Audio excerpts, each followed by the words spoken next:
Here with Peter the Kid Chocolate Quillin, WBO middleweight champion of the world, who was getting prepared for February 9th versus Fernando Guerrero. Due to a postponement and an injury to Danny Garcia's rib, it has now been rescheduled to April 27th, same place, Barclays Center, Brooklyn, New York. How do you feel returning back to Brooklyn, defending your title again on Showtime?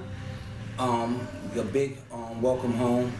Surprise, with this victory we're going to get, but most importantly, being back at home, being close to people that, got a lot of love for me and inspiring all fans from the walks of life, from Cuba to the Dominican Republic. You shocked fans last time in your fight against Hassan because you actually stole the show, not only with the 6 knockdowns, but the way you fought. At some points, people said you were tired in the later rounds, but even then in the 12th, you knocked them down. What do you say to the people who you completely impressed that day? Well, to try to make everybody happy, that's something that won't be able to be, would not happen. I know for the most part that I trained very hard to be a winner, and whatever they say about me, they're entitled to their opinion. The most important thing is that I know what I expect of myself, and to keep going out there to take a victory is all I work hard for. Mike Tyson was one of the people that was really impressed. I don't know if you saw the rebroadcast of your fight, but he was standing, he was cheering, he was smiling, especially when he saw the damage that you were doing and that you were causing in the ring. Well, how do you feel knowing that a legend like Mike Tyson, who used to beat up everybody and knocked out so many people, showed that much admiration for what he was seeing? Most importantly is just being a fan of boxing. Just to have Mike Tyson be there, to be an actual fan of boxing is, it's a great feeling to have. You get so many guys that, can be a boxer, but he was actually a fan. Like in a lot of fights that I get to watch, I'm a fan. I'm a fan first, and then I'm a boxer second. So to be able to see him, give me the support and, be entitled, because I know how much he supported the original Kid Chocolate. So it was very important for me to go out there and strive to be the best. As a fan of the sport, who gets you up to go want to watch them?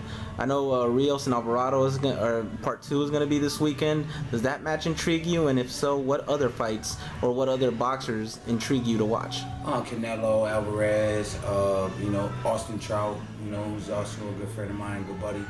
Andre Ward, I'm very inspired by. People from Grand Rapids, people from Michigan, period.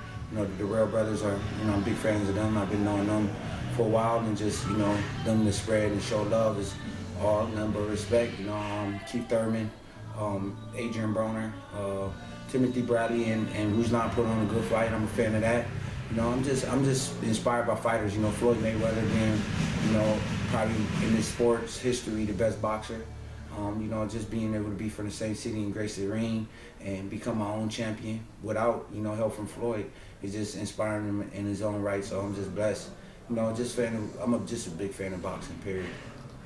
We all know the beef, and given the comment that you just said, was that kind of a little shot right there? But, being from Grand Rapids, Michigan, I'm just thinking like, one thing about a man, he has to be his own man. And, I'm just only being my own man and being myself. Doesn't mean that I'm trying to shit on anybody. I'm just inspired by Floyd. He's been from the same city that I'm from. It's a blessing, like I said, to be from the same city as a guy that would be considered, the best boxer in this era. Okay. Before we talk about your fight, I know you just mentioned Trout and you said Canelo as well. They have a very big matchup. How do you see that fight going? I know you have some connection with Canelo, and also you said you very good friends with Trout. How do you see that fight going? Man, if you're a fan of the sport, you're just going to be a fan of the fight. A lot of fights don't get made like this. Canelo, this is a fight that Canelo wanted. It's also a fight that, no doubt Trout wanted. So, with this fight being said, you got 2 guys up in there and trying to prove that they're the best and, take their own status. So I'm a big fan of that. I want to be able to see every fighter have an opportunity and be able to feed their family. So with that being said, congratulations to no doubt Trout, who's got the fight with Canelo and is feeding his family, and as well for Canelo. Okay. You said that you want to see fighters fight the best, and you also wanted to see great matchups that we cannot see, kind of like this one. We didn't get to see Pacquiao. We didn't get to see Pacquiao versus Mayweather. Who do you want to fight? Who do you want the fans to see you fight? Well, as being a responsible, respectable fighter, I welcome all oncomers, and for the most part, You know, I'm just gonna be humble. I'm gonna be ready. I'm gonna sacrifice even more for the big kind of fights that's out there. You know, you got the Sergio Martinez, you got the Daniel Gales, you got the Gennady Golovkin, you got all those guys in the division where, you know, a lot of guys would like to see me step in Grace Ring with them. And, you know, Kid Chocolate, you know, it will be blessed to be able to have those kind of fights underneath his belt, and I'm working hard to be able to secure the victory. So what's most important is that Golden Boy makes all my fights. Al Heyman is in my corner, and I got a manager, John C. Me and Jimmy McDevitt, who's going to make sure that I get what I deserve out the fights.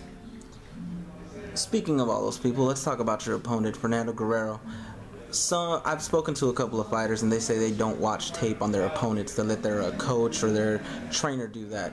Have you seen any tapes on Fernando Guerrero? I seen when he lost to Grady Brewer. I went back and watched the fight when somebody said, "Look at this guy," because Fernando actually and Fernando Guerrero, me, Aaron Rodriguez, and Danny Jacobs at all one time was I think Boxing Monthly fighters to watch. So, you know, it was interesting to see, you know, all of us where we at right now in our career, even with Danny, you know, who's fought cancer and, you know, has made a comeback, a great comeback. So it's a story that we all need to follow. But for the most part, you know, seeing Fernando, what he did for himself, you know, it's all appreciated. But I only have respect for guys when they outside of the ring. Once they step in the ring, I'm just a totally different guy, and I'm an animal.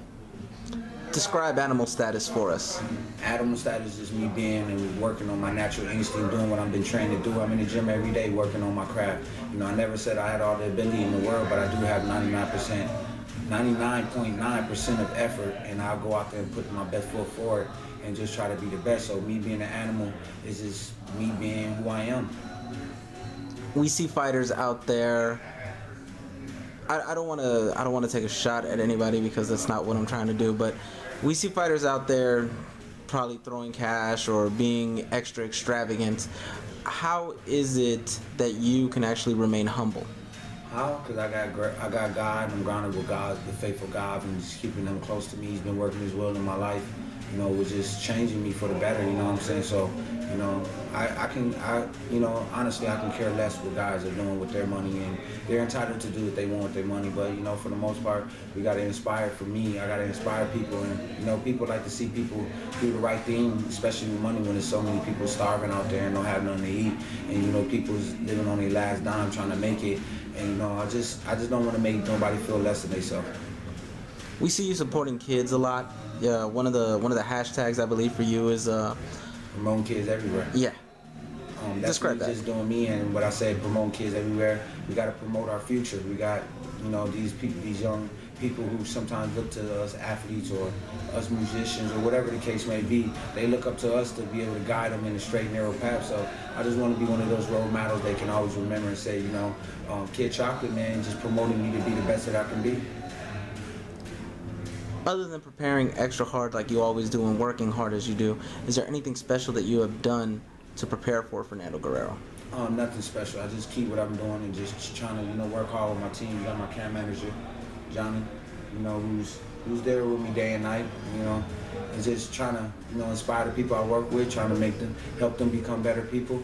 You know, I ain't doing nothing different. I'm gonna do what I usually do, and I'm just gonna take it up another notch. And you know, I got many more levels that I gotta go, and I'm trying to reach to. And I think I'm in a gear right now that a lot of guys will be, you know, comfortable. I'm never comfortable, so I think I got a few more gears to get out there. So me having, you know, the sign underneath my bed, putting on the hard 12 rounds. You know, hard 12 rounds. I know I'm able to do that. So, you know, with that being said, I hope Fernando was able to do the same.